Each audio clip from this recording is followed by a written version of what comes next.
Okay, this is a house that has the typical sun and wind deflector that you're going to see on a lot of houses out there. It was constructed of 2x6 materials with the tin on the outside, with the tin going clear up to the roof.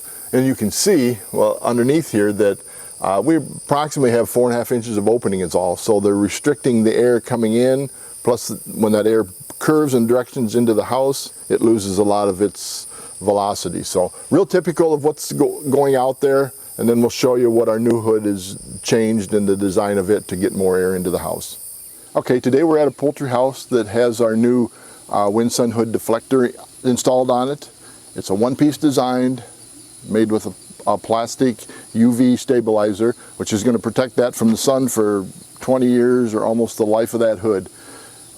It's open on the bottom and the top. We have 11-inch opening here, and it's aerodynamically designed to let the airflow go in without restricting it as much as possible. Again, open in top and the bottom, one-piece design, easily installation. It just screws right into your 4x4 posts that are already in there. This particular hood is designed to go over our 4413 hood. It'll fit the 4413 or the 4113, either one. And again, you want to make sure you got it installed with some kind of an overhang because you don't want the snow load or whatever coming off in that roof and coming down into the hood.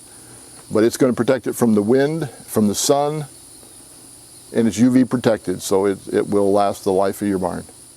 And we also have one that's made smaller that will actually fit over our 4408 or the 4108 inlet. So we have the two designs. This one is designed for the 4413, the bigger inlet.